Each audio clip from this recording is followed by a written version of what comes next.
Oiê, seja bem-vindo a esse vídeo. Hoje a gente vai falar dos erros mais comuns na prescrição de remédios da psiquiatria. Meu nome é Ana Luísa, eu sou médica, residente em psiquiatria e eu tô aqui para desmistificar um pouquinho do tratamento psiquiátrico e você pode me ajudar nessa tarefa compartilhando esse vídeo com mais alguém, deixando seu joinha e se inscrevendo aqui no canal.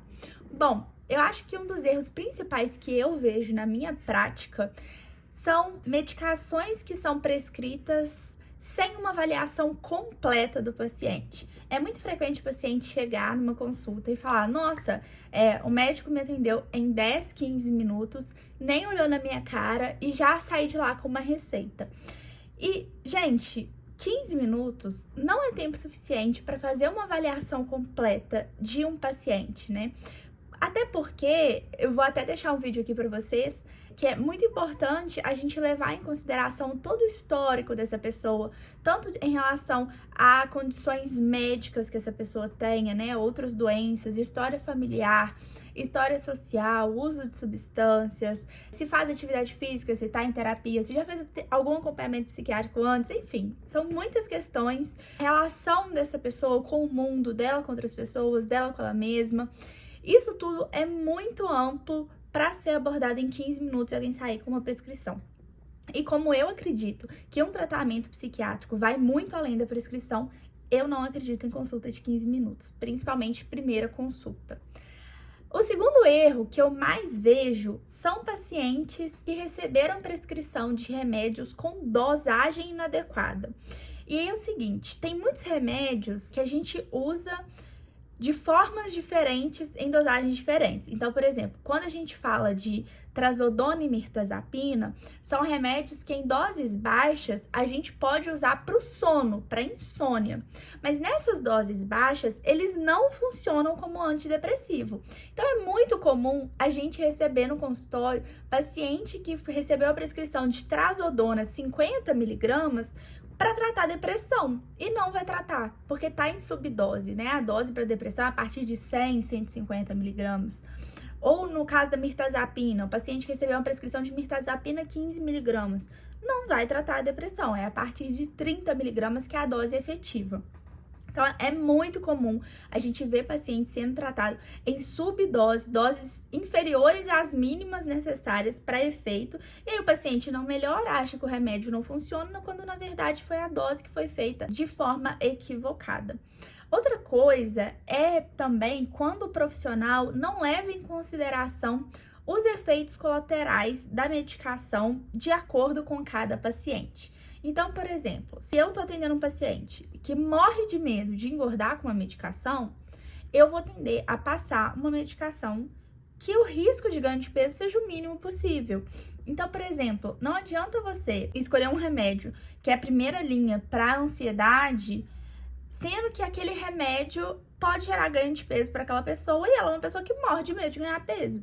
Então, essa escolha da medicação tem que ser uma escolha que leve em consideração não só o quadro psiquiátrico, o transtorno, mas as preferências do paciente. Esse paciente tem medo de quê? Essa pessoa tem medo de ganhar peso. Essa pessoa morre de medo de diminuir a libido. Essa pessoa morre de medo de ficar sonolenta durante o dia. Então, a gente tem que levar em consideração os potenciais efeitos colaterais, e aqui um PS, nem todo remédio vai gerar efeito colateral, os mesmos efeitos colaterais em todo mundo. Então, tem gente que vai tomar um remédio e vai engordar, tem gente que vai tomar e vai emagrecer, tem gente que vai tomar e vai dormir, tem gente que vai tomar e vai ter insônia, vai variar muito de pessoa para pessoa, mas existem certos padrões e a chance com alguns remédios é maior do que com outros, então isso é uma coisa que a gente precisa levar em consideração.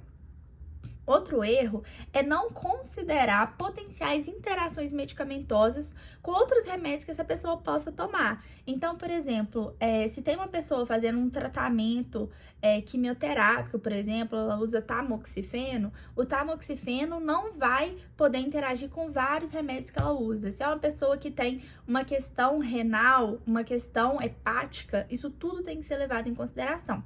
E muitas vezes as prescrições são feitas sem considerar os outros remédios que a pessoa usa, e isso acaba sendo muito prejudicial. E por fim, eu acho que um dos erros que é muito frequente na prática também é uma pessoa fazer uso prolongado de um remédio sem reavaliar se aquele remédio de fato está sendo necessário. Eu sempre falo isso, principalmente no meu Instagram, se você não me segue por lá, que tratamento psiquiátrico, sempre que possível, tem que ter início, meio e fim. E isso não vai ser possível para transtornos crônicos, como transtorno bipolar, esquizofrenia, mas para quadros de ansiedade e depressão, na maior parte das vezes, a gente consegue fazer um tratamento com início, meio e fim. E o que eu vejo muito na minha prática é uma pessoa começar o tratamento morrendo de medo de tomar remédio, por todos os tabus que tem associados, começar a medicação, responder super bem, ficar super bem e morrer de medo de tirar esse remédio. Então, geralmente, quando essa pessoa tá estável, a gente vai esperar mais ou menos uns 6 meses, às vezes até um ano, dependendo, né, de caso a caso, óbvio, essa avaliação é individual. E depois desse tempo, a gente vai avaliar se realmente a gente precisa manter esse remédio, se a gente pode tentar diminuir a dose, se a gente pode tentar suspender. Óbvio que essa suspensão é uma suspensão gradual, é uma suspensão acompanhada. Ah, e um extra que eu acabei de lembrar. Um dos erros que eu mais vejo é a pessoa passar o remédio e não acompanhar esse paciente depois. Então, uma coisa que eu faço no meu consultório, depois que eu aumento, diminuo o remédio, troco, começo, enfim, eu sempre mando uma mensagem, depois geralmente de alguns dias, para saber como que tá sendo a adaptação com essa medicação. Não adianta nada você fazer a receita mais linda do mundo se aquele paciente não vai tomar. Então, é muito importante que haja esse acompanhamento de fato e não só que a prescrição termine assim que acaba a consulta. Geralmente eu faço esse acompanhamento por WhatsApp, né? Os pacientes ficam à vontade para mandar suas perguntas, para mandar se estão se sentindo bem, se estão com algum efeito colateral, e a gente vai fazendo essa conversa. Se for necessário, a gente faz um ajuste, dependendo se precisar, a gente faz uma outra consulta, enfim, vai variar de caso a caso. E você, tem algum erro que você percebe muito, alguma coisa que já aconteceu com você e você queira compartilhar? Conta nos comentários, deixa seu joinha, compartilha esse vídeo com mais alguém e se inscreve aqui no canal. Beijo e até a próxima!